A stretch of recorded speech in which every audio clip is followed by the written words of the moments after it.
Hey guys, তোমালোক সকলোকে আমাৰ আলোচনা একাডেমি এডুকেশ্যনৰ অন্য এটা ক্লাছলৈ স্বাগতম জনাইছো আৰু এই ক্লাছটো তোমালোকৰ লগত আমি আলোচনা কৰিম দশম শ্ৰেণীৰ ইলেক্টিভ জিঅ'গ্ৰাফিৰ তোমালোকৰ 1 নম্বৰ যেটো পাৰ্ট আছে ভূ আকৃতিক প্ৰক্ৰিয়া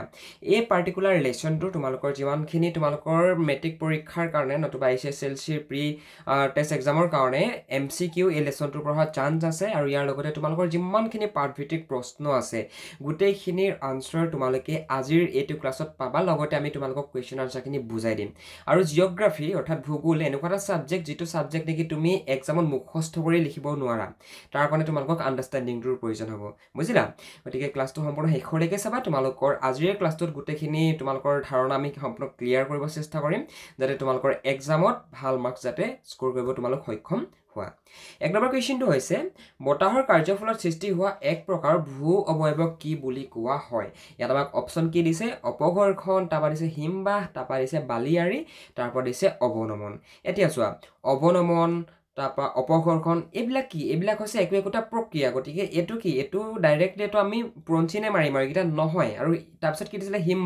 হিমবাহ ক'ত সৃষ্টি হয় বহুত বেছি ওপৰৰ স্থানত যি ধৰণে পাহাৰ পৰ্বত পাহাৰৰ একদম শিখৰটোত ঠিক আছে পৰ্বত এটাতকৈ শিখৰটোত হিমবাহৰ সৃষ্টি হয় নহয় জানো এতিয়া হিমবাহটো ইয়াত সৃষ্টি কেনেকৈ হ'ব বতাহৰ কাৰ্যফলত সৃষ্টি হোৱা এক প্ৰকাৰ ভূ অৱয়ব ইয়াত ভূ অৱয়ৱৰ কথা কৈছে অৰ্থাৎ আমাৰ মানে পৃথিৱীৰ মানে স্থলপৃষ্ঠৰ কথা কৈছে মানে আমাৰ সমভূমিৰ কথা কৈছে গম পাইছানে গতিকে ইয়াত আমাৰ আলটিমেটলি আমাৰ সাবকনচিয়াছ মাইণ্ডত আহিয়ে গৈছে ইয়াৰ আনসাৰটো কি হ'ব বাৰু ইয়াৰ আনসাৰটো হ'ব গ নম্বৰ অপচনটো বুজিলা অকমান তোমালোকে সাবকনচিয়াছ মাইণ্ডটো খেলাবা বস্তুবিলাক যাতে তোমালোকে ইজিলি কৰিব পাৰা আৰু তোমালোকক আমি যেতিয়া ক্লাছটো সম্পূৰ্ণ লৈছিলো মানে তোমালোকৰ ভূ আকৃতিক প্ৰক্ৰিয়া এই যেটো লেসনটো তোমালোকক আমি যেতিয়া পঢ়াইছিলো তেতিয়া তোমালোকক আমি এইখিনি কথা এক্সপ্লেইন কৰি দিছিলো গম পাইছানে যে আমি কথাবিলাক কেনেকে মন ৰখাব লাগিব মৰুভূমিত বতাহে সৃষ্টি কৰা আন এটা ঘৰ্ষণজনিত প্ৰক্ৰিয়া হৈছে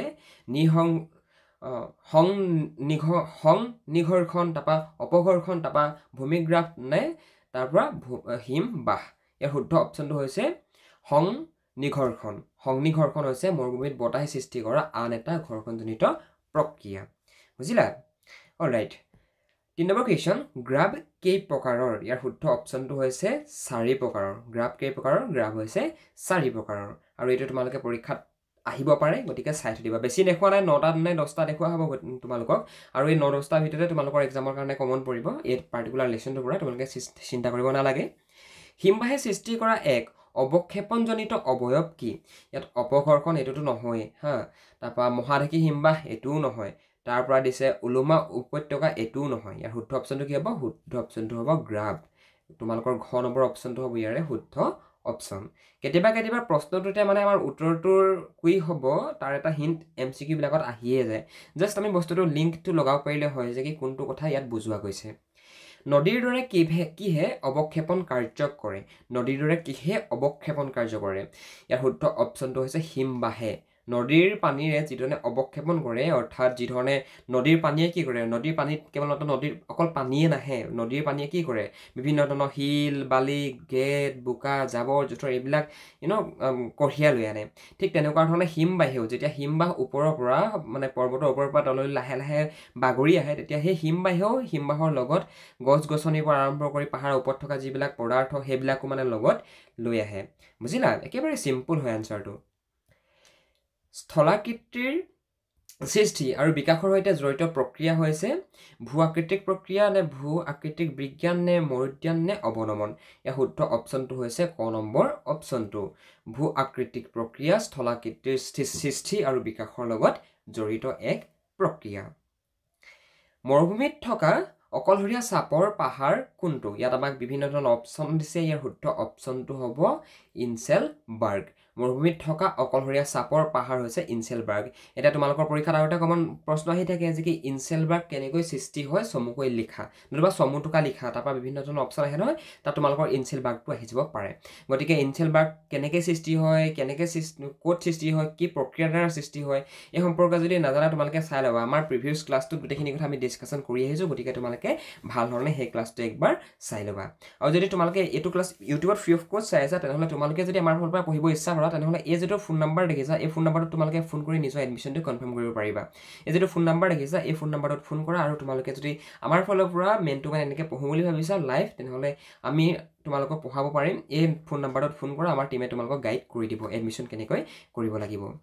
নেক্সট কোৱেশ্চন হৈছে বতাহে সংঘটিত কৰা এক প্ৰকাৰৰ ক্ষয়কাৰ্য হৈছে অগ্নিঘৰ্ষণ নে বালিয়াৰী নে অপঘৰ্ষণ নে হিমবাহ ইয়াৰ শুদ্ধ অপচনটো হৈছে অপঘৰ্ষণ এই গ নম্বৰ অপচনটো শুদ্ধ অপচন হয় অলৰাইট নেক্সট কোৱেশ্চনটো মন কৰা হিমবাহৰ মাজভাগেদি উটি ভাহি অহা গ্ৰাবক কি বুলি কোৱা হয় ইয়াক কোৱা হয় মধ্য গ্ৰাব এখিনি খুবেই শৰ্ট হয় তোমালোকে এখিনি নিশ্চয় বুজি পাইছে আৰু বহুত বেছি ইয়াত এক্সট্ৰা এক্সপ্লেনেশ্যনৰ প্ৰয়োজন নাই যেহেতু আমি অলৰেডি আগৰ ক্লাছটো ডিছকাশ্যন কৰি আহিছোঁ কথাবিলাক আজি ক্লাছত জাষ্ট তোমালোকক আমি আনচাৰখিনিয়ে দেখাই দিছোঁ তলৰ কোনটো আভ্যন্তৰীণ কাৰক বতাহ নদ নদী সাগৰৰ ঢৌ ভূমিকম্প শুদ্ধ অপচনটো হৈছে তোমালোকৰ ভূমিকম্প অপচনটো আভ্যন্তৰীণ মানে কি যেতিয়া যিকোনো এটা বস্তুত ভিতৰত সংঘটিত হয় এটা ভূমিকম্প পৃথিৱীৰ বাহিৰৰ পৃষ্ঠত সংঘটিত হয় নে পৃথিৱীৰ ভিতৰৰ পৃষ্ঠত সংঘটিত হয় পৃথিৱীৰ ভিতৰৰ পৃষ্ঠত সংঘটিত হয় নহয় জানো গতিকে আমি জানোৱেই আৰু ইয়াৰ শুদ্ধ অপচনটো কি হ'ব ইয়াৰ শুদ্ধ অপচনটো হ'ব ভূমিকম্প মানে আভ্যন্তৰীণ মানে ভিতৰুৱা আৰু বাহ্যিক মানে বাহিৰা এই কথাটো তোমালোকে সদায় মনত ৰখাবা এই শব্দকেইটা ইফাল নকৰিবা তলৰ কোনটো বাহ্যিক কাৰক নহয় আগ্নেয়গিৰি উদগীৰণ বৰষুণ বতাহ নে হিমবাহ তলৰ কোনটো বাহ্যিক কাৰক নহয় তলৰ কোনটো বাহিৰৰ কাৰক নহয় বতাহো বাহিৰৰ কাৰক বতাহো বাহিৰত সংঘটিত হয় বৰষুণো বাহিৰত সংঘটিত হয় হিমবাহো বাহিৰত সংঘটিত হয় কিন্তু আগ্নেয়গিৰি উদগীৰণ যিবিলাক ভলকেনো মানে ৰিস্ফোট হয় যিবিলাক ভলকেনো মানে যিবিলাক আগ্নেয়গিৰি উদগীৰণ ঘটে সেইবিলাক ক'ৰ পৰা ঘটে বাৰু সেইবিলাক ঘটে পাহাৰৰ ভিতৰৰ পৰা সেইবিলাক ঘটে মাটিৰ ভিতৰৰ পৰা গতিকে ইয়াৰ শুদ্ধ অপচনটো হ'ব ক নম্বৰ অপচনটো যিহেতু তোমালোকে ইয়াত মন কৰা তলৰ কোনটো বাহ্যিক কাৰক নহয় বুলি কৈছে বৰষুণটো বাহ্যিক কাৰক অৰ্থাৎ এইবিলাক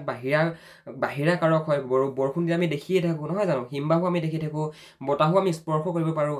আমি সকলোৱে জানো বতাহ আমাৰ ভূপৃষ্ঠৰ উপৰিভাগতহে আছে হে তলতলৈ আমাৰ বতাহ নাই বায়ু নাই তোমালোকে নিশ্চয় জানা এইবিলাক কথা এতিয়া ইয়াৰ শুদ্ধ অপচনটো ডাইৰেক্টলি ওলাই আছে এই গোটেইকেইটা যদি তোমাৰ বাহ্যিক কাৰকে হয় ইয়াত এইটোহে আৰু আভ্যন্তৰীণ কাৰক আৰু ইয়াৰ প্ৰশ্নটোত কি বুলি কৈছে তলৰ কোনটো বাহ্যিক কাৰক নহয় আৰামছে তোমালোকে লিখি থৈ পাৰিবা এনেকুৱা ধৰণৰ তোমালোকে MCQ অলপ ক্ৰিটিকেল লগাই দিব আৰু যিসকল ষ্টুডেণ্টে আগৰ পৰাই ভাল ধৰণে প্ৰিপেৰেশ্যন চলাই আছিলে তেওঁলোকৰ এই কুৱেশ্যন আনচাৰবিলাক কৰিবলৈ ইজি হ'ব আৰু যিসকলে কৰা নাছিলে তেখেতলোকে হয়তো মেবি অকণমান টানো পাব পাৰা পৰীক্ষাত একো কথা নাই তোমালোকে আমাৰ ক্লাছবিলাক সম্পূৰ্ণ কৰি থাকিবা যিসকলে আমাৰ ইয়াতে এনৰোল কৰি থৈছা তোমালোকৰ খুবেই ভাল হ'ব পৰীক্ষাত তোমালোকে যদি দশম শ্ৰেণী নতুবা নৱম শ্ৰেণীত পঢ়ি আছা আৰু যদি তোমালোকে এক্সামৰ কাৰণে প্ৰিপেৰেশ্যন চলাই আছা তেনেহ'লে তোমালোকে আমাৰ ফালৰ পৰা যদি অনলাইন টিউশ্যন কৰিব বিচৰা টিউশ্যন ল'ব বিচৰা তেনেহ'লে ল'ব পাৰিবা তাৰ কাৰণে তোমালোকে এই যদি হোৱাটছএপ নাম্বাৰ দেখিছা এই হোৱাটছএপ নাম্বাৰটোত এটা মেছেজ কৰিব পাৰা নতুবা আমালৈ ডাইৰেক্ট ফোন কৰিব পাৰা আমি তোমালোকক আমাৰ একাডেমিত এডমিশ্যনটো কৰাই দিম আৰু তোমালোকে আমাৰ থ্ৰুৱেদি যদি পঢ়া তোমালোকক আমি সকলোখিনি বস্তু গাইড কৰি দিম প্ৰশ্ন উত্তৰ কেনেকৈ লিখিব লাগিব তোমালোকে প্ৰশ্ন উত্তৰবিলাকৰ ফৰ্মেটটো কেনেকুৱা কৰিব লাগিব কোনবিলাক প্ৰশ্ন কমন পৰিব সকলোখিনি কথা তোমালোকক আমি শিকাই দিম গতিকে তোমালোকে যদি মেট্ৰিক পৰীক্ষা নতুবা ক্লাছ 9ত পঢ়ি আছা যদি আমাৰ থ্ৰুৱেদি পঢ়িব বিচৰা তেনেহ'লে আমাৰ লগত যোগাযোগ কৰিব পাৰা আমি তোমালোকক সম্পূৰ্ণ সহায় কৰিব পাৰিম স্থলাকীৰ্তি বুলিলে কি বুজা এইটো one of the most important question হয় গাইজ তোমালোকৰ HSLC কাৰণে যিসকল ষ্টুডেণ্টে ক্লাছটো চাই আছা এইটো হাইলাইট কৰা স্থলাকীৰ্তি বুলিলে কি বুজা অ'কে এই প্ৰশ্নটো তোমালোকৰ আহিব অনলি 2 মাৰ্কছ অ'কে অনলি কিমান আহিব ক'লো অনলি 2 মাৰ্কছৰ আহিব নতুবা 3 মাৰ্কছৰ আহিব কিন্তু আই থিংক ইয়াত কেৱল মাত্ৰ তোমালোকৰ 2 মাৰ্কছে আহিব তো 2 মাৰ্কছত তোমালোকে কি লিখিব লাগিব যে পৃথিৱীৰ ওপৰপৃষ্ঠত থকা নানান ধৰণৰ ভূ অৱয়ৱসমূহ যেনে বুলি লিখিবলৈ তোমালোকে কি কৰিবা এনেকৈ এডাল হাইফেন দিবা হা এনেকৈ এডাল হাইফেন দিবা তাৰপিছত লিখিবা পাহাৰ পৰ্বত পাহাৰ মালভূমি সমভূমি নদী উপত্যকাৰ লগতে সাগৰ মহাসাগৰৰ তলত থকা ভিন্নাকৃতিৰ উচ্চভূমি নিম্নভূমি আদিক একেলগে স্থলাকৃতি বুলি কোৱা হয় দেখিলে নে বাৰু আমি কিমান চিম্পলকৈ ইয়াত আনচাৰটো বনালোঁ কি বুলি বনালোঁ মন কৰা প্ৰশ্নটো সুধিছিলে স্থলাকীৰ্তি বুলিলে কি বুজা আমি আনচাৰটোত কি বনালোঁ পৃথিৱীৰ ওপৰ পৃষ্ঠত থকা নানান ধৰণৰ ভূ অৱয়ৱসমূহ যি ধৰণে কি বাৰু পাহাৰ পৰ্বত মালভূমি সমভূমি নদী উপত্যকাৰ লগতে সাগৰ মহাসাগৰৰ তলত থকা ভিন্নাকৃতিৰ উচ্চভূমি নিম্নভূমি আদিক সকলোকে একলগ লগাই পিনে আমি স্থলাকীৰ্তি বুলি কওঁ এতিয়া তোমালোকৰ হয়তো বহুত ষ্টুডেণ্টে এইডোখৰ বুজি পালা যে কি দাদাই কৈছে পাহাৰ পৰ্বত মালভূমি সমভূমি নদী উপত্যকা অৰ্থাৎ নদীৰ দাঁতিকাষৰীয়া অঞ্চলবিলাকৰ কথা কৈছে হয় নাই এইখিনি বুজি পালা কিন্তু সাগৰৰ তলৰ সাগৰৰ মহাসাগৰৰ তলত থকা ভিন্নাকৃতিৰ উচ্চভূমি নিম্নভূমি মহাসাগৰৰ তলতো কি এখন পৃথিৱী আছে নেকি ইয়াৰ আনচাৰটো হৈছে হয় আছে তোমালোকে জানানে আমি বৰ্তমান যিমান অক্সিজেন আমি মানে গছৰ পৰা পাওঁ মানে আমাৰ পৃথিৱীত যিমান অক্সিজেন এক্সিষ্ট কৰে তাৰ প্ৰায় 50% অক্সিজেন পানীৰ তলৰ পৰা আহে পানীৰ তলতো গছ-গছনি আছে গম পাইছা নাই গতিকে এতিয়া স্থলাকৃতি বুলি কোৱাৰ লগে লগে আমি গোটেই বস্তুবিলাককে বুজো মানে পাহাৰ পৰ্বতৰ পৰা আৰম্ভ কৰি পিনে মহাসাগৰৰ তলত থকা ওখ চাপৰ পাহাৰ পৰ্বতলৈকে আমি বুজো এতিয়া মহাসাগৰৰ তলতো প্ৰশান্ত মহাসাগৰৰ তলতো পাহাৰ পৰ্বত আছে তোমালোকে জানানে তো এইখিনি কথা তোমালোকে অকণমান সেলফ ষ্টাডি কৰিলে বুজি পাবা তো এতিয়া লিখিব পাৰিবানে স্থলাকৃতি বুলিলে কি বুজা 2 মাৰ্কছৰ কাৰণে তোমালোকক ইয়াত যিখিনি দেখুওৱা গৈছে এইখিনিকে লিখিবা আৰু তোমালোকে পৰাপক্ষত আণ্ডাৰষ্টেণ্ড কৰি যাবা বস্তুটো বুজি লৈ যাবা যদি মুখস্থ কৰি যোৱা তেনেহ'লে তোমালোকে পাহৰি থাকিবা অ'কে গতিকে এই প্ৰশ্নটো মুখস্থ নকৰিবা বুজি পাবলৈ চেষ্টা কৰা আৰু তোমালোকে বুজি কেতিয়া পাবা যেতিয়া নেকি তোমালোকে আমাৰ গোটেই ক্লাছবিলাক ভাল ধৰণে কৰিবা আৰু ক্লাছখিনি যদি তোমালোকে এতিয়ালৈকে লিংক পোৱা নাই এই ফোন নম্বৰটোত আমালৈ ফোন কৰা হোৱাটছএপ মেছেজ নকৰিবা মেছেজ কৰিলে মেছেজবিলাক পেণ্ডিঙত যাবগৈ গতিকে ডাইৰেক্টলি ফোন কৰিবা আমি তোমালোকক গাইড কৰি দিম ভূ আকৃতিক বিজ্ঞানৰ সংজ্ঞা দিয়া ভূ আকৃতিক বিজ্ঞান মানে কি বুজে মানে কি বুজা তুমি সেইটোকে তোমাক সুধিছে ভূগোলৰ যিটো শাখাই ভূপৃষ্ঠৰ ভিন্ন অৱয়ব বা স্থলাকৃতিসমূহৰ উৎপত্তি মানে হৈছে অৰিজিন ক্ৰমবিকাশ এভলিউশ্যন আকাৰ আকৃতি আৰু বিতৰণ ইয়াত ডিষ্ট্ৰিবিউশ্যনৰ কথা কোৱা হৈছে আদিৰ সম্পৰ্কে অধ্যয়ন কৰে ভূগোলৰ সেই শাখাটোকে ভূ আকৃতিক বিজ্ঞান বুলি কোৱা হয় ইয়াত কি বুলি কোৱা হৈছে মন কৰা ভূগোলৰ যিটো শাখাই ভূপৃষ্ঠৰ ভিন্ন অৱয়ব বা স্থলাকৃতিসমূহৰ উৎপত্তি মানে ভূগোলৰ যিটো খণ্ডই যিটো শাখাই আমাৰ পৃথিৱীখনত এতিয়া চোৱা মাউণ্ট এভাৰেষ্ট কেনেকৈ উৎপন্ন হ'ল জানানে বাৰু সেইটো তোমালোকে মেবি নাজানিবও পাৰা আৰু জানিবও পাৰা আই ডোন্ট নো এতিয়া সাগৰ মহাসাগৰ কেনেকৈ সৃষ্টি হ'ল এই সকলোবিলাক আমি য'ত ষ্টাডি কৰিম সেইটোৱে হৈছে তোমাৰ ভূ আকৃতিক বিজ্ঞানৰ সংজ্ঞা নতুবা ভূ আকৃতিক বিজ্ঞানৰ অন্তৰ্গত বস্তু ইয়াৰ লগতে ক্ৰমবিকাশ এভলিউশ্যন আজি আমি যিখন পৃথিৱী পাইছোঁ এই পৃথিৱীখন আগতে এনেকুৱা নাছিলে এখন ক্ৰমবিকাশৰ ফলতহে আজি এনেকুৱা এটা আমি বাতাবৰণ পাইছোঁ আমি জীয়াই থাকিবৰ কাৰণে কিন্তু আগতে পৃথিৱীখন উত্তপ্ত পৰিস্থিতিত আছিল তোমালোকে নিশ্চয় জানা পৃথিৱীখন সূৰ্যৰ পৰা ফাটি অহা এটা অংগ আছিলে অংগ মানে কি আৰু বুজি পাইছা এতিয়া চোৱা আমাৰ বুধ শুক্ৰ পৃথিৱী মংগল বৃহস্পতি শনি ইউৰেনাছ নেপচুন এই গ্ৰহকেইটাক যদি তোমালোকে মন কৰা মানে প্লুটো গ্ৰহটোক আজিকালি গ্ৰহ বুলি বৈজ্ঞানিকসকলে গণ্য নকৰে গম পাইছানে বাৰু এতিয়া এই গ্ৰহবিলাক কি বাৰু এই গ্ৰহবিলাক সূৰ্যৰ পৰা ফাটি অহা একোটা অংগ আছিলে গম পাইছানে ইয়াতকৈ একো ইয়াত মানে এক্সট্ৰা কোনো ধৰণৰ এক্সপ্লেনেশ্যনৰ প্ৰয়োজন নাই গম পাইছানে এতিয়া মেইন কথাটোলৈ আমি ঘূৰি আহোঁ ভূ আকৃতিক বিজ্ঞানৰ সংজ্ঞা দিয়া প্ৰশ্নটোৰ উত্তৰত আমি কি লিখিম ভূগোলৰ যিটো শাখাই ভূপৃষ্ঠৰ ভিন্ন অৱয়ব বা স্থলাকৃতিসমূহৰ উৎপত্তি ইয়াৰ অৰিজিনটো ই কেনেকৈ উৎপত্তি হৈছিলে ক্ৰমবিকাশ বস্তু ই কেনেকৈ এভলিউশ্যন ইয়াৰ হৈছিলে ইয়াৰ কেনেকৈ ক্ৰমবিকাশ হৈছিলে অৰ্থাৎ আমি বৰ্তমান যিখন পৃথিৱীত বসবাস কৰি আছোঁ আগতে সেইখন পৃথিৱী নাছিলে আগতে পৃথিৱীখন উত্তপ্ত অৱস্থাত আছিলে এতিয়া সেই উত্তপ্ত অৱস্থাৰ পৰা কেনেকৈ শীতল অৱস্থা পালেহি কেনেকৈ আমাৰ প্ৰাকৃতিক গেছৰ সৃষ্টি হ'ল গম পাইছানে এই সকলোবিলাক ভূগোলৰ যিটো শাখাই আলোচনা কৰে যিটো শাখাই এইখিনি বস্তু অধ্যয়ন কৰে সেই শাখাটোকে ভূগোলৰ ভূ আকৃতিক বিজ্ঞান বুলি আমি ক'ব পাৰোঁ গম পাইছানে ভূ আকৃতিক বিজ্ঞান বুলি কোৱাৰ লগে লগে একচুৱেলি এইখিনি বস্তুৱে ইয়াৰ অন্তৰ্গত হয় বুজিলা তো দেখিছা কিমান চিম্পল হয় কিন্তু ফাৰ্ষ্ট টাইম যিসকল ষ্টুডেণ্টে চাই আছা তেখেতলোকৰ হয়তো অলপ মেবি প্ৰব্লেমো হ'ব পাৰে বুজি পাবৰ কাৰণে গতিকে ইয়াৰ কাৰণে তোমালোকৰ আণ্ডাৰষ্টেণ্ডিংটো মেটাৰ কৰে এগেইন একেটা কথাই ওলাই আৰু সেইটো হৈছে আণ্ডাৰষ্টেণ্ডিং গতিকে পৰাপক্ষত যিমান পাৰা সিমান ভালধৰণে বুজি পাই কনচেপ্টবিলাক ক্লিয়াৰ কৰিবলৈ চাবা যাতে তোমালোকৰ প্ৰব্লেম নহয় এক্সাম হলত গৈ পিনে ভূ আকৃতিক প্ৰক্ৰিয়াৰ অৰ্থ লিখা এতিয়া ভূ আকৃতিক প্ৰক্ৰিয়াৰ অৰ্থটো কি ইয়াৰ ডেফিনেশ্যনটো কি অ'কে ইয়াৰ মিনিংটো কি ভূ আকৃতিক প্ৰক্ৰিয়া হৈছে সাধাৰণতে স্থলাকৃতিৰ সৃষ্টি আৰু বিকাশৰ লগত জড়িত প্ৰক্ৰিয়া ভূ আকৃতিক প্ৰক্ৰিয়া কি ভূ আকৃতিক প্ৰক্ৰিয়া হৈছে সাধাৰণতে স্থলাকৃতিৰ সৃষ্টি আৰু বিকাশৰ সৈতে জড়িত এক প্ৰক্ৰিয়া ভূপৃষ্ঠত থকা স্থলাকৃতিবোৰৰ সৃষ্টি প্ৰধানকৈ দুই প্ৰকাৰৰ প্ৰক্ৰিয়াৰ সৈতে জড়িত আৰু সেয়া হৈছে তাৰ ভিতৰতে এটা হৈছে বাহ্যিক প্ৰক্ৰিয়া আৰু আনটো হৈছে আভ্যন্তৰীণ প্ৰক্ৰিয়া এই ভূ আকৃতিক প্ৰক্ৰিয়াবোৰে অহৰহ কাৰ্য কৰি থকাৰ ফলতে ভূপৃষ্ঠত থকা ভূ অৱয়ৱবোৰৰ পৰিৱৰ্তন সাধন হয় বুজি পালানে বাৰু এটা মেইন কনচেপ্টটো চোৱা জেনেৰেলি টু কাইণ্ড অফ ভূ আকৃতিক প্ৰক্ৰিয়া হয় গম পাইছা দুটা প্ৰকাৰে ভূ-আকৃতিক প্ৰক্ৰিয়া হয় এটা হৈছে বাহ্যিক প্ৰক্ৰিয়া আৰু এটা হৈছে আভ্যন্তৰীণ প্ৰক্ৰিয়া এতিয়া আভ্যন্তৰীণ প্ৰক্ৰিয়া বুলি কোৱাৰ লগে আমি কি বুজিব পাৰোঁ ভলকেনোবিলাক যিধৰণে ফুটি উঠে যিধৰণে আগ্নেয়গিৰি উদগীৰণ ঘটে ভূমিকম্প ঘটে যে আমাৰ যিবিলাক পৃথিৱীখনত জানা তোমালোকে টেকটনিক প্লেটৰ কথা তোমালোকে নিশ্চয় পঢ়িছা ক্লাছ 9তে পঢ়ি আছে ভূগোলত যিসকলে ক্লাছ 9ত জিঅ'গ্ৰাফী লৈছিলে ইলেক্টিভত নহয় জানো যেতিয়া সেই টেকটনিক প্লেটবিলাকে ইখনে সিখনৰ লগত এনেকৈ টক্কৰ মাৰে খুন্দা খায় তেতিয়া ভূমিকম্পৰ সৃষ্টি হয় নহয় জানো সাগৰৰ তলত যদি ভূমিকম্পৰ সৃষ্টি হয় তেতিয়া কি হয় তেতিয়া চুনামীৰ সৃষ্টি হয় ওচৰে পাজৰে অঞ্চলবিলাকত মানে যিবিলাক সাগৰৰ দাঁতিকাষৰীয়া অঞ্চল তো এই সকলোবিলাক কথা তোমালোকে বুজি পাব লাগিব আৰু আভ্যন্তৰীণ প্ৰক্ৰিয়াৰ ভিতৰত তোমালোকৰ আগ্নেয়গিৰি উদগীৰণৰ কথা তোমালোকে লিখিব পাৰা ভূমিকম্পৰ কথা লিখিব পাৰা আৰু বাহ্যিক কাৰণৰ ভিতৰত তোমালোকে লিখিব পাৰা গ্ল'বেল ৱাৰ্মিঙৰ কথা লিখিব পাৰা এতিয়া যে সুমেৰু কুমেৰুত থকা এণ্টাৰ্কটিকাত থকা যিবিলাক বৰফবিলাক গলিছে কিয় গলিছে বিকজ অফ গ্ল'বেল ৱাৰ্মিং তো তোমালোকে এইখিনি কথা ইয়াতে অন্তৰ্ভুক্ত কৰিব পাৰা বুজিলা বাৰু কথাটো তোমালোকৰ যিসকল ষ্টুডেণ্টে আমাৰ একাডেমীত পঢ়ি আছিলা তেখেতলোকে কনচেপ্টবিলাক ভালধৰণে বুজি পাইছা আই নো বাট ইউটিউবত যিসকল ষ্টুডেণ্টে চাই আছে তেখেতলোকে ভালধৰণে বুজি পোৱা নাই গতিকে যিসকল ষ্টুডেণ্টে এতিয়াও বুজি পোৱা নাই এই ফোন নম্বৰটোত ফোন কৰা তোমালোকক আমাৰ একাডেমীত এডমিশ্যন কৰি দিম তোমালোকে গোটেই কনচেপ্টবিলাক পুৰা ভাল ধৰণে ক্লিয়াৰ কৰিব পাৰিবা তোমালোকৰ আৰু তাত কোনো ধৰণৰ প্ৰব্লেম নাথাকেগৈ ফিউচাৰত গৈ অকল নেক্সট কুৱেশ্যনটো ডিছকাশ্যন নকৰাৰ আগতে তুমি যদি মেট্ৰিক পৰীক্ষাৰ কাৰণে প্ৰিপেৰেশ্যন চলাই আছা আৰু যদি তুমি ইংৰাজী বিষয়টোত এতিয়াও দুৰ্বল হৈ আছা তেনেহ'লে আমাৰ থ্ৰুৱেদি তোমালোকে পঢ়িব পাৰা আমি তোমালোকক মেট্ৰিক পৰীক্ষাত ইংৰাজী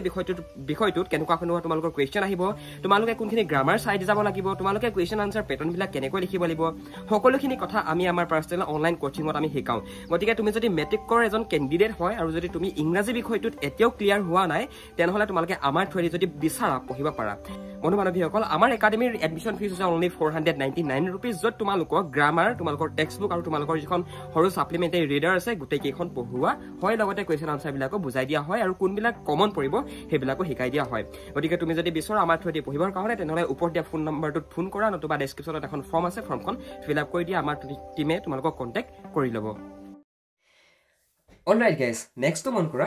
বাহ্যিক প্ৰক্ৰিয়া বা কাৰকৰ ভিতৰত কি পৰে বাহ্যিক শব্দটোৰ অৰ্থ কি বুলি কৈছিলোঁ বাহ্যিক শব্দটোৰ অৰ্থ হৈছে বাহিৰা যিবিলাক বস্তু আমি বাহিৰাগত দেখাবলৈ যাওঁ বুজাবলৈ যাওঁ সেই তেতিয়া আমি কওঁ বাহ্যিক আৰু যেতিয়া কোনোবা এটা কথা আমি ভিতৰুৱাভাৱে বুজাবলৈ যাওঁ তেতিয়া সেইটো হ'ব আভ্যন্তৰীণ বুজিলা এটা বাহ্যিক প্ৰক্ৰিয়া নহ'বা বাহ্যিক কাৰকৰ ভিতৰত কি পৰিব বতাহ বৰষুণ নদ নদী সাগৰৰ ঢৌ হিমবাহ এইবিলাকেই হ'ব চুনামি এইবিলাকেই হ'ব বাহ্যিক কাৰক নহয় জানো অৰ্থাৎ বাহ্যিক মানে কি বাহিৰা এটা বতাহ আমি স্পৰ্শ আমাৰ গাত লাগিলে আমি গম পাওঁ আমি উশাহ নিশাহ লৈ আছোঁ কাৰণ আমি উশাহত অক্সিজেন লৈ নিশাহত কাৰ্বন ডাই অক্সাইড এৰি দিছোঁ এইটো আমি পাই থকা বস্তু হয় এইটো পৃথিৱীৰ আভ্যন্তৰীণ ভাগত সংঘটিত হোৱা বস্তু নহয় এইটো পৃথিৱীৰ বাহ্যিক প্ৰক্ৰিয়াৰ অন্তৰ্গত বিষয়বস্তু হয় বতাহ হওক বৰষুণটো আমি দেখোঁ নদ নদীও আমি দেখোঁ সাগৰৰ ঢৌ আমি দেখোঁ হিমবাহো দেখোঁ হিমবাহ বুলি কোৱাৰ লগে গম পাইছানে বাৰু স্ন' এতিয়া কেতিয়াবা হিমবাহ তললৈ পৰি আহে যে স্ন'ফল হয় তোমালোকে মাউণ্ট এভাৰেষ্টৰ যদি কিবা ফিল্ম চাইছা তেতিয়া তাত দেখিবা স্ন'ফল হোৱা তো এইবিলাক হৈছে বাহ্যিক প্ৰক্ৰিয়াৰ নতুবা বাহ্যিক কাৰকৰ অন্তৰ্ভুক্ত বিষয়বস্তু বুজিলা অলৰাইট গাইজ মেবি বুজি পাইছা কথাবিলাক 5 নম্বৰ কুৱেশ্যনটো মন কৰা 5 নম্বৰ কুৱেশ্যনটোত কৈছে অৱনমন বুলিলে কি বুজা what is the definition of অৱনমন বুলিলে কি বুজা মৰুভূমিত উদ্ভিদৰ আৱৰণ পাতলীয়া আৰু উপৰিভাগ শুকান বালিময় হোৱাৰ কাৰণে বতাহে সহজে ধূলি বালি ক্ষুদ্ৰ শিল আদি দূৰলৈ উৰুৱাই নিব পাৰে আৰু এনেদৰে কোনো অংশৰ পৰা ধূলি বালি উৰুৱাই নি সেই অংশক আপেক্ষিকভাৱে দ কৰি তোলা প্ৰক্ৰিয়াক অৱনমন বুলি কোৱা হয় তো ইয়াৰ মেইন ডেফিনেশ্যনটো মন কৰা মৰুভূমিত উদ্ভিদৰ আৱৰণ পাতলীয়া অৰ্থাৎ মৰুভূমিত গছ গছনিৰ পৰিমাণ তেনেই কম এটা নাই কি বৰাবৰ আৰু মানে আমি প্ৰায় দেখিব নাপাওঁৱেই মানে মৰুভূমিত যদি যাওঁ নাই আমি গছ গছনি তাত প্ৰায় আমি দেখিবলৈ নাপাওঁৱেই অৰ্থাৎ তাত উদ্ভিদৰ আৱৰণটো পাতলীয়া মানে গছ গছনিৰ সংখ্যা তাত কম সেইটোকে বুজাইছে আৰু উপৰিভাগ শুকান আৰু মৰুভূমিৰ যি উপৰিভাগ ন মৰুভূমিৰ ওপৰপৃষ্ঠ সেই ওপৰপৃষ্ঠ পুৰা শুকান পুৰা খৰখৰীয়া তুমি যদি এগিলাচ পানী ঢালি দিয়া উইদিন এ ছেকেণ্ড পানীখিনি নাইকিয়া হৈ থাকিব কিন্তু আমাৰ অসমলৈকে চোৱা অসমত বোকাই পানীয়ে দেখোন এনি টাইম বোকা পানী হৈয়ে থাকে কথাটো গম পাইছে নাই কিন্তু মৰুভূমিৰ যি উপৰিভাগ সেই উপৰিভাগ বহুত বেছি শুকান বুজিলা আৰু ইয়াৰ লগতে মৰুভূমিৰ উপৰিভাগ বালিময় হোৱাৰ কাৰণে বতাহে সহজে ধূলি বালি ক্ষুদ্ৰ শিল আদি দূৰলৈ উৰুৱাই নিব পাৰে আৰু সেইটোৰ কাৰণে যিহেতু মৰুভূমিৰ উপৰিভাগ শুকান হোৱাৰ ফলত কি হয় তাত যিবিলাক বালি তাত যিবিলাক শিল সৰু সৰু শিল বালি আছে সেইবিলাকক অতি সহজতে বতাহে ইঠাইৰ পৰা সিঠাইলৈ উৰুৱাই নিব পাৰে উৰুৱাই নিব নোৱাৰিলে হয় তাত যদি গছ-গছনি থাকিলে হয় তাত কিন্তু গছ-গছনিয়ে নাই নহয় বুজি পাইছেনে বাৰু কনচেপ্টটো আৰু এনেদৰে কোনো অংশৰ পৰা ধূলি বালি উৰুৱাই নি সেই অংশক আপেক্ষিকভাৱে দ কৰি তোলা প্ৰক্ৰিয়াটোকেই অৱনমন বুলি কোৱা হয় আৰু এনেদৰে মৰুভূমিত বতাহ বলোতে এডোখৰ পাৰ্টিকুলাৰ ঠাইৰ পৰা শিল বালি সৰু সৰু শিলৰ নতুবা সৰু সৰু বালিৰ যিবিলাক কণিকা সেইবিলাক বতাহে উৰুৱাই নিওঁতে মৰুভূমিৰ কিছু অঞ্চল মানে দ হৈ পৰে গম পাইছানে আৰু সেই দ কৰি তোলা যিটো প্ৰক্ৰিয়া সেই প্ৰক্ৰিয়াটোকে কি বুলি কোৱা হয় বাৰু অৱনমন বুলি কোৱা হয় দেখিলেনে বাৰু আমি কিমান ধুনীয়াকৈ ইয়াৰ আনচাৰটো পঢ়িলোঁ এই আনচাৰটো যদি তোমালোকে বুজি পালা তেনেহ'লে এটা থাম্বছ আপ দিবলৈ নাপাহৰিবা আৰু ভাইটি ভণ্টিসকলৰ লগত তোমালোকৰ এইটো ভিডিঅ' শ্বেয়াৰ কৰি দিবা ওকে নেক্সট আহিলে তোমালোকৰ ইনচেলবাৰ্গকে ছবি আঁকি দেখুওৱা this is one of the most important question guys তোমালোকৰ এইটো মেট্ৰিক পৰীক্ষাত হয়তো আহিবলৈও আছে ইনচেলবাৰ্গ কি আৰু তোমালোকৰ ছবি আঁকি দেখুওৱা এইডোখন আহিলেও চামটাইমছ মানে চমু টোকা লিখা write in short note on ইনচেলবাৰ্গ এনেকুৱা ধৰণে তোমালোকৰ আহিব পাৰে তোমালোকৰ 3 মাৰ্কছৰ তো তেতিয়াতো তোমালোকে বুজি পাব লাগিব হয়নে এতিয়া এই প্ৰশ্নটো তোমালোকৰ মেবি আহিব 3 নম্বৰ या 4 নম্বৰ যদি পৰীক্ষাত আহে প্ৰি টেষ্টত এতিয়া ইনচেলবাৰ্গ কি ইয়াৰ উত্তৰটো মন কৰা ইনচেলবাৰ্গ হৈছে মৰুভূমিত থকা অকলশৰীয়া চাপৰ পাহাৰ মৰুভূমিত বতাহে ঘৰ্ষণৰ জৰিয়তে এক অৱক্ষয় ঘটায় আৰু এই অপঘৰ্ষণ প্ৰক্ৰিয়াই মৰুভূমিত ইনচেলবাৰ্গৰ সৃষ্টি কৰে আৰু তলত ইনচেলবাৰ্গৰ চিত্ৰ দেখুওৱা হ'ল অৰ্থাৎ ইনচেলবাৰ্গ কি ইনচেলবাৰ্গ হৈছে মৰুভূমিত থকা কিছুমান অকলশৰীয়া চাপৰ পাহাৰ আৰু সেই পাহাৰবিলাক কেনেকৈ সৃষ্টি হয় বাৰু সেই পাহাৰবিলাক সৃষ্টি হয় অৱনমন প্ৰক্ৰিয়াৰ জৰিয়তে অৰ্থাৎ বতাহে কি কৰে এডোখৰ ঠাইৰ পৰা শিল বালি নি কি কৰে এডোখৰ নিৰ্দিষ্ট ঠাইত দম কৰি দিয়ে আৰু যিডোখৰ ঠাই পোৱা নাই সেইডোখৰ ঠাই খান্দি পেলাই সেইডোখৰ ঠাইত দ কৰি দিয়ে আৰু সেইখিনি নি পিনে এডোখৰ নিৰ্দিষ্ট ঠাইত মানে গোট খুৱাই দিয়ে গম পাইছেনে গোট খুৱাওঁতে কি হয় ডাঙৰ ৰূপ লৈ গৈ এটা সময়ত গৈ পিনে আৰু তেতিয়া তাক আমি কি বুলি ক'ম আমি তাক ক'ম ইনচেলবাৰ্গ বুলি বুজি পালা ওকে ইনচেলবাৰ্গৰ ফটোটো তোমালোকে চাই লোৱা নিজে লিখিবা এইটো আমি ইণ্টাৰনেটৰ পৰা আনিছোঁ ফটোটো তোমালোকে চাই লোৱা ইয়াৰ পৰা ধুনীয়াকৈ এইটো লিখি ল'বা এনেকৈ যদি আকৌ ভাবিছা আঁকি ল'ব পাৰা ইনচেলবাৰ্গৰ বিষয়ে তো ষ্টেজ 1 ষ্টেজ 2 ষ্টেজ 3 ইয়াতে মন কৰা ধুনীয়াকৈ অনা গৈছে তো ষ্টেজ 1ত দেখিছানে বাৰু এইটো কমকৈ আছে এইডোখৰ কমকৈ আছে ষ্টেজ 2ত এইটো অকণমান ডাঙৰ হৈ গ'ল আকৌ এনেকুৱা হৈ গ'ল আকৌ ষ্টেজ 3ত এনেকুৱা হৈ গ'ল আৰু ইনচেলবাৰ্গবিলাক মানে পাৰ্মানেণ্ট নহয় সেইটো কথা সদায় মনত ৰাখিবা ইনচেলবাৰ্গ আজি দেখিছা তুমি এবছৰ দেখিলা দুবছৰ দেখিলা হয়তো 3 নম্বৰ বছৰটো তুমি সেই ইনচেলবাৰ্গটো সেইডোখৰ ঠাইত নেদেখিব পাৰা বেলেগ এডোখৰ ঠাইলৈ যোৱাও দেখিব পোৱা মানে অলৰাইট গাইজ নেক্সট কুৱেশ্যনটো মন কৰা নেক্সট কুৱেশ্যনটো হৈছে বালিয়াৰী কি আৰু ইয়াৰ সৃষ্টি কেনেদৰে হয় লিখা তো এই আনচাৰটোত আমি কি লিখিম বতাহে কঢ়িয়াই নিয়া ধূলি বালিবোৰ য'ত জমা হৈ গৈ সেই অংশটো ক্ৰমে ওখ হ'বলৈ ধৰে আমি ইনচেলবাৰ্গ আৰু অৱনমন প্ৰক্ৰিয়াটো পঢ়ি আহিছোঁ আগতে নহয় জানো এতিয়া চোৱা যেতিয়া মৰুভূমিৰ ওপৰৰ পৃষ্ঠত বতাহ বলে সেই বতাহৰ জৰিয়তে কি হয় মৰুভূমিৰ ওপৰ পৃষ্ঠত যিবিলাক শিল বালি সৰু সৰু টুকুৰা থাকে সেইবিলাক বতাহে নি এডোখৰ ঠাইত জমা কৰেগৈ বুজিলা তো সেই প্ৰক্ৰিয়াটোৰ দ্বাৰা আমি এই বালিয়াৰী কনচেপ্টটো বুজিম অ'কে ভালদৰে মন দিয়া বতাহে কঢ়িয়াই নিয়া ধূলি বালিবোৰ য'ত জমা হৈ গৈ সেই অংশটো ক্ৰমে ওখ হ'বলৈ ধৰে আৰু এনেদৰে জমা হোৱা ধূলি বালিবোৰে শেষলৈ পাহাৰৰ ৰূপ লয় প্ৰধানকৈ বালিৰে গঠিত হোৱা এনে পাহাৰক বালিয়াৰী বা বালিৰ পাহাৰ বুলি কোৱা হয় দেখিলানে কিমান চমুকৈ আমি কথাটো ডিছকাশ্যন কৰিলোঁ তোমালোকে এনেই ইমেজিন কৰি লোৱা এইখন হৈছে বালিৰ পথাৰ নতুবা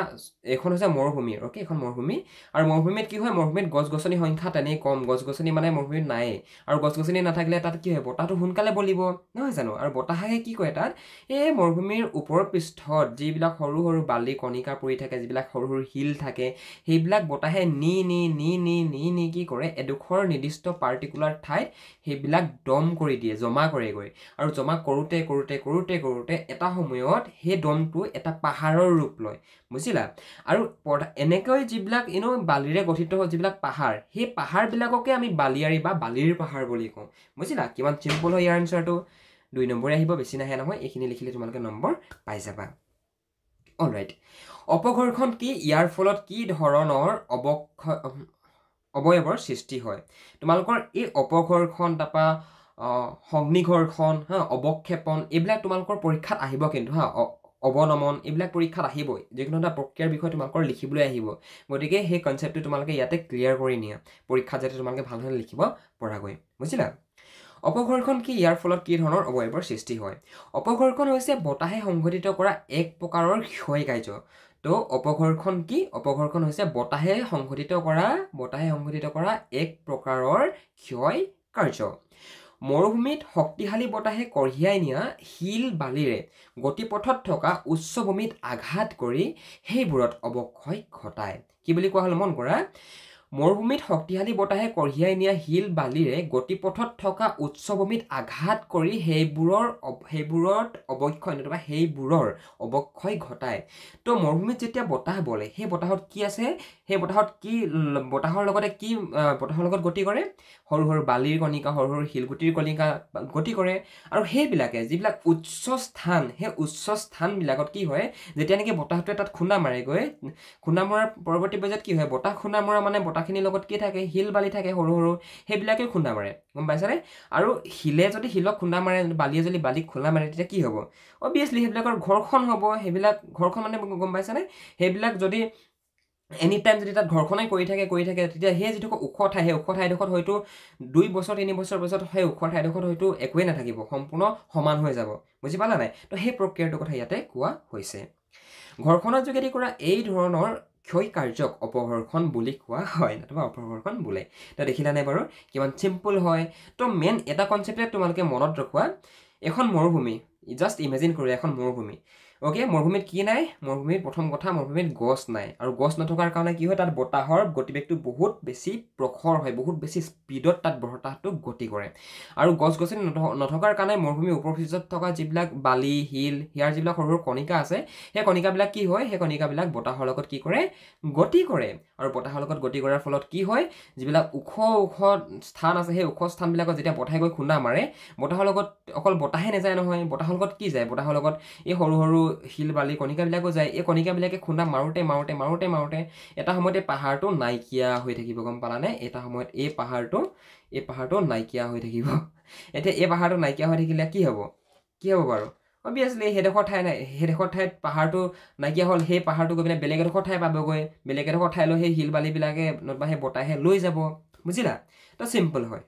ভাইটি ভণ্টিসকল, ক্লাছটোত নবঢ়াৰ আগতে তোমালোকে যদি মেট্ৰিক পৰীক্ষাৰ কাৰণে প্ৰিপেৰেশ্যন চলাই আছা, আৰু যদি তোমালোকে পাৰ্চনেল গাইডেঞ্চ বিচৰা, অসমীয়া ছাবজেক্টটোত হওক লাগে, বেলেগ ছাবজেক্টত হওক লাগে, তেনেহ'লে তোমালোকে আমাৰ ফালৰ পৰা যদি ইচ্ছা কৰা পঢ়িবলৈ পাৰিবা। তোমালোকে আমাৰ লগত যদি জইন হৈ লোৱা, আমি তোমালোকৰ মেট্ৰিক পৰীক্ষাত কোনখিনি প্ৰশ্ন আহিব, কোনখিনি কমন পৰিব, তাৰ কুৱেশ্যন আনচাৰবিলাক কেনেকৈ লিখিব লাগিব, আমি সকলোখিনি কথা আমি গাইড কৰি দিম। ইয়াৰ কাৰণে তোমালোকে এই নাম্বাৰটোত ফোন এটা কৰা, নতুবা ডেছক্ৰিপশ্যনত এখন ফৰ্ম আছে, ফৰ্মখন ফিল আপ কৰি দিয়া, আমি তোমালোকক নিজে যোগাযোগ কৰি ল'ম।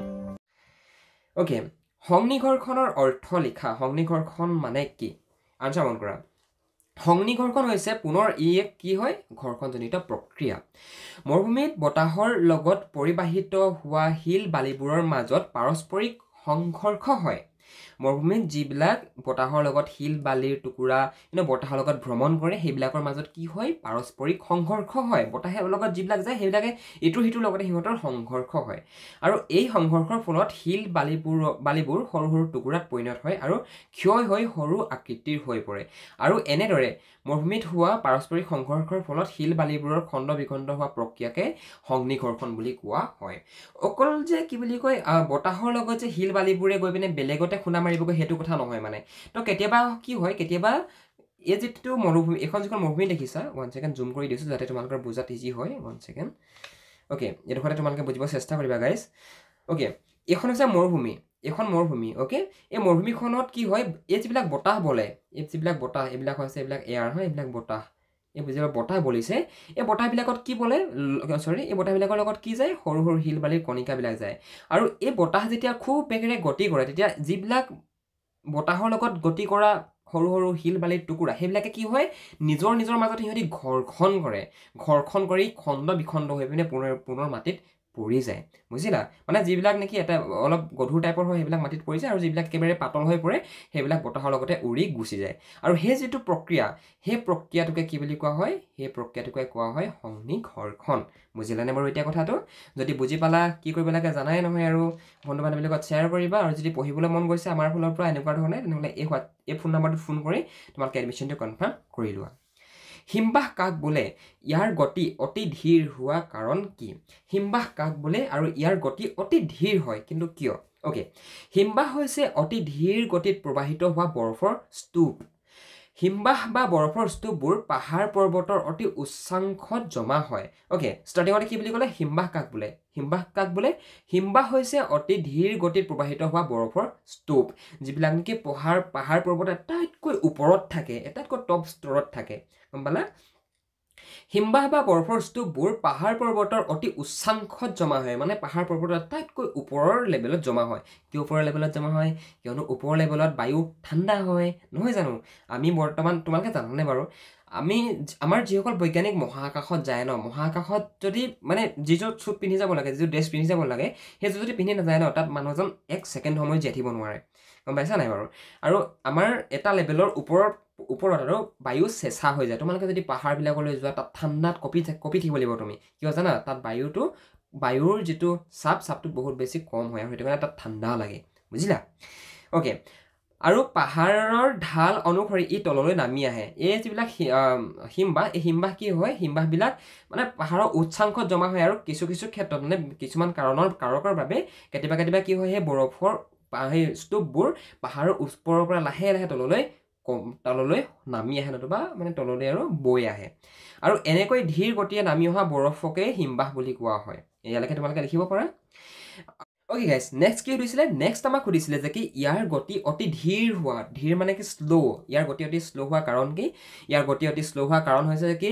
হিমবাহবোৰৰ এফালে বৰফৰ স্তূপ থাকে আৰু আনফালে মধ্যাকৰ্ষণ শক্তিৰ হেঁচা থাকে মধ্যাকৰ্ষণ শক্তিয়ে মানে তাত ক্ৰিয়া কৰে আৰু সেইটো কাৰণে হিমবাহ পাহাৰৰ ওপৰৰ পৰা বৈ আহে যদি বহুত লাহে লাহে এনেকৈ বৈ আহে বহুত এনেকৈ স্পীডত বৈ নাহে বহুত লাহে লাহে বৈ আহে গছ গছনি থাকে ওচৰে পাঁজৰে গছ গছনিও বাধা দিয়ে মধ্যাকৰ্ষণ শক্তিও সেই হিমবাহখিনিক বাধা দিয়ে নহয় জানো ইয়াৰ লগতে যিডোখৰ ঠাই দি বৈ আহে সেই ঠাই কিনাৰতো বৰফ লাগি থাকে যিবিলাকত আকৌ ঘৰ্ষণ হয় সেইবিলাকেও বাধা দিয়ে এক্সট্ৰা বৰফবিলাকে বুজি পালা তো বিভিন্ন ধৰণৰ XYZ তোমালোকে কাৰণ লিখিব পাৰা এটাতকৈ শেষৰ কুৱেশ্যনটোৱে হৈছে তোমালোকৰ হিমবাহ কেই প্ৰকাৰৰ আৰু কি কি প্ৰশ্নটো 1 মাৰ্কৰে আহিব বেছি নাহে জাষ্ট তোমালোকক ইয়াতে ৰেফাৰেঞ্চ হিচাপে দেখাই দিছোঁ মই অ'কে হিমবাহ কেই প্ৰকাৰৰ হিমবাহ 3 প্ৰকাৰৰ মহাদেশীয় হিমবাহ পাৰ্বত্য হিমবাহ আৰু গিৰিপথ বা